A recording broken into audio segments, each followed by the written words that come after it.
ఈ సంక్రాంతికి రామ్ చరణ్ గారు అయితే గేమ్ చేంజర్ సినిమాతో అయితే మన ముందుకు వచ్చారు. బట్ గేమ్ చేంజర్ సినిమా కొంచెం డిసప్పాయింట్ చేసిందని చెప్పాలి.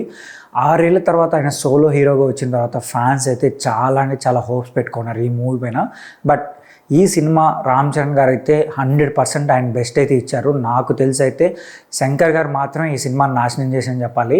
సో అంత టైం తీసుకొని కూడా అసలు ఎక్కడ కథ పైన కాన్సన్ట్రేషన్ పెట్టకుండా ఏదో తీయాలంటే తీశాను.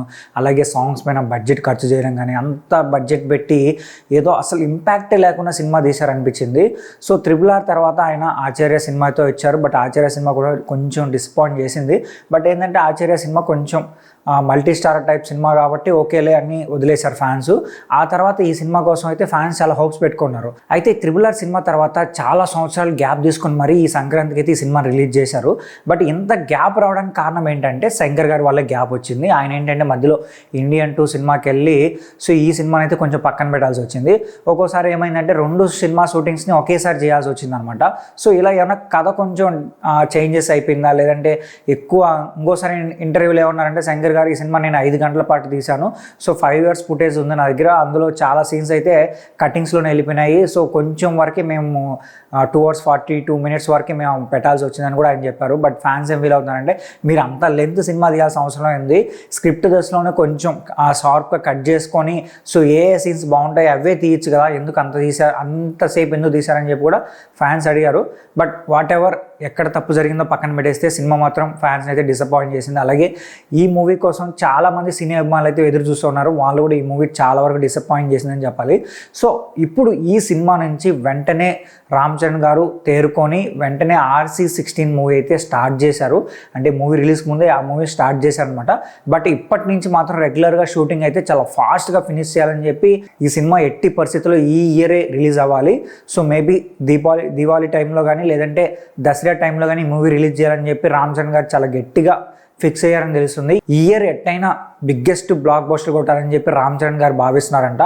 సో ఆ సినిమా కథ కూడా చాలా అంటే చాలా బాగుంది. బుచ్చిబాబు గారికి ఏంటంటే చాలా టైం దొరికింది ఈ గేమ్ చేంజర్ సినిమా టైంలో ఉన్నప్పుడు. యాక్చువల్గా ఈ RC16 మూవీని కూడా ఆ టైంలో స్టార్ట్ చేయాల్సింది. బట్ ఏంటంటే ఈ బుచ్చిబాబు గారి డైరెక్షన్లో ఏంటంటే గెటప్ కొంచెం డిఫరెంట్గా ఉంటుంది, ఒక రూటెడ్ క్యారెక్టర్ కాబట్టి అందుకోసం బాగా గడ్డం పెంచుకోవాలి, అలాగే కొంచెం వెయిట్ గెయిన్ అవ్వాలంట. సో అందుకోసం అని చెప్పి వాళ్ళు వెయిట్ చేశారు. ఎప్పుడైతే game changer cinema shooting finish అయిపోయిందో ఆ తర్వాత ఆయన మొత్తం వెయిట్ గెయిన్ అవ్వడం కానీ గడ్డం పెంచడం కానీ జరిగింది. సో ఈ సినిమా మాత్రం చాలా అంటే చాలా బాగుంటుంది. స్క్రిప్ట్ కూడా చాలా బాగా వచ్చింది అండ్ ఈ మూవీలో కాస్టింగ్ కూడా చాలా భారీగా ఉంది. సో ఈ మూవీని ఖచ్చితంగా దసరా టైంలో కానీ లేదంటే దివాళీ టైంలో రిలీజ్ చేయాలని చెప్పి భావిస్తున్నారు. ఈ మూవీ తర్వాత సుకుమార్ గారితో మరోసారి కొలాబరేట్ అవబోతున్నారు అనమాట RC17 మూవీ. సో చాలా మంది ఏమంటున్నారంటే రంగస్థలంకి సీక్వెల్ ఏమైనా ప్లాన్ చేస్తున్నారా అన్నట్టు కూడా చాలా మంది న్యూస్ అయితే వస్తుంది. మేబీ ఆ సినిమాకి సీక్వెల్ ప్లాన్ చేశారంటే బాగుంటుంది. బట్ ఏంటంటే అది కల్ట్ సినిమా కాబట్టి సో దాన్ని టచ్ చేయకుండా ఉంటేనే బాగుంటుంది. ఎందుకంటే రామ్ చరణ్ గారి కెరియర్లో ఆ సినిమా ఒక బెస్ట్ మూవీ అనమాట. సో మళ్ళీ దాని సీక్వెల్ అని చెప్పి కొంచెం లేనిపోని క్యారెక్టర్స్ క్రియేట్ చేసి ఏదో ఆడియన్స్కి చూపించాలని చెప్పి చూపించేసి ఆ కథని స్పాయిల్ చేయకుండా ఇంకొక మంచి కథతో వస్తే బాగుంటుందని చెప్పి చాలామంది అయితే భావిస్తున్నారు. సో నా వర్షన్ కూడా అదే అనమాట. మేబీ రంగస్థలం సీక్వెల్ అయితే అయి ఉండదు, కానీ ఒక డిఫరెంట్ జోనర్లోనే రాబోతుందని కూడా తెలుస్తుంది. సో సుకుమార్ గారు కూడా ఆల్రెడీ ఏంటంటే కొంచెం మాస్ జోనర్ వైపు వెళ్ళారు కాబట్టి ఇప్పుడు కొంచెం క్లాస్ టచ్ ఇవ్వాలని అనుకుంటున్నారంట ఒక న్యూస్ అయితే వస్తుంది. చూద్దాం మరి ఎలాంటి జోనర్తో రాబోతున్నారనేది కూడా వెయిట్ చేసి చూద్దాం. సో ఆ తర్వాత చూసుకున్నామంటే ప్రశాంత్ నీల్ గారితో ఒక మూవీ ఉంది. ఆల్రెడీ చాలా రోజుల నుంచి అయితే ఈ న్యూస్ స్ప్రెడ్ అవుతుంది. సో ప్రశాంత్ నీల్ గారితో ఒక మూవీ చేయబోతున్నారు.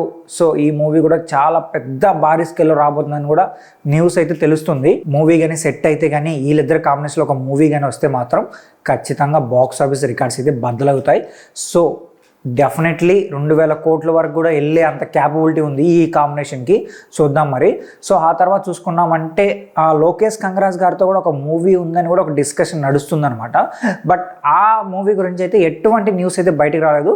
మేబీ చాలామంది ఏమంటున్నారంటే ఒక రూమర్ ఏమో అని చెప్పి అంటున్నారు. But if in case Lokesh Kanagaraj గారితో ఒక మూవీ ఉండి అది కూడా LCUలో ఉంటే మాత్రం ఇంకా చెప్పనక్కర్లేదు, ఇండియన్ బాక్స్ ఆఫీస్ రికార్డ్స్ అయితే బద్దలైపోతాయి. బట్ ఇప్పుడు రీసెంట్గా ఒక న్యూస్ అయితే బయటకు వచ్చింది. ఏంటంటే ఇప్పుడు సందీప్ రెడ్డి వంగ గారితో ఒక మూవీ లాక్ అయిందంట. సో ఈ మూవీ అయితే ఖచ్చితంగా ఉంటుందని చెప్పి సో చాలా న్యూస్ వెబ్సైట్స్ కూడా చెప్తున్నాయి ఈ మూవీ అయితే లాక్ అయింది. సో ఈ కాంబినేషన్ అయితే సెట్ కాబోతుంది, పక్కాగా ఈ కాంబినేషన్లో మూవీ వస్తుంది, అది రికార్డ్స్ అయితే బ్రేక్ చేస్తుందని కూడా చాలామంది చెప్తున్నారు. ఈ కాంబినేషన్ మాత్రం నెక్స్ట్ లెవెల్ ఉంటుంది. అటు రామ్ చరణ్ గారు ఇట్లా సందీప్ రెడ్డి వంగ గారు రైటింగ్ స్టైల్లో ఆయన యాక్టింగ్ నిజంగా చెప్పాలంటే మనం ఈ మూవీ కోసం వెయిట్ చేయొచ్చు. ఏ మూవీ అయినా పక్కన పెట్టండి, ఈ మూవీ కోసం అయితే మనం పక్కాగా వెయిట్ చేయొచ్చు. చూద్దాం మరి, మనం కూడా గట్టిగా కోరుకుందాం ఈ కాంబినేషన్ సెట్ అవ్వాలని.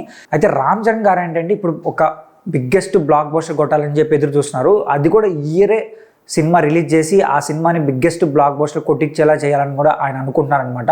చూద్దాం మరి RC16 మూవీ ఎలా ఉండబోతుంది ఏంటనేది. ఈ మూవీకి పెద్ది అని కూడా టైటిల్ అనుకుంటున్నారంట. ఈ మూవీ ఒక బయోగ్రాఫిక్ టైప్ ఆఫ్ ఉండొచ్చు అని కూడా ఒక న్యూస్ అయితే వస్తుంది. సో ఈ మూవీస్లో మీరు ఏ మూవీ కోసం ఎక్కువ వెయిట్ చేస్తున్నారు, అలాగే ఏ కాంబినేషన్ కోసం ఎక్కువ వెయిట్ చేస్తున్నారు కూడా కింద కామెంట్ చేయండి. ఈ వీడియో నచ్చితే మా ఛానల్ సబ్స్క్రైబ్ చేసుకోండి. ఇలాంటి మోర్ ఇంట్రెస్టింగ్ వీడియోస్తో మీ ముందుకు వచ్చేస్తాం.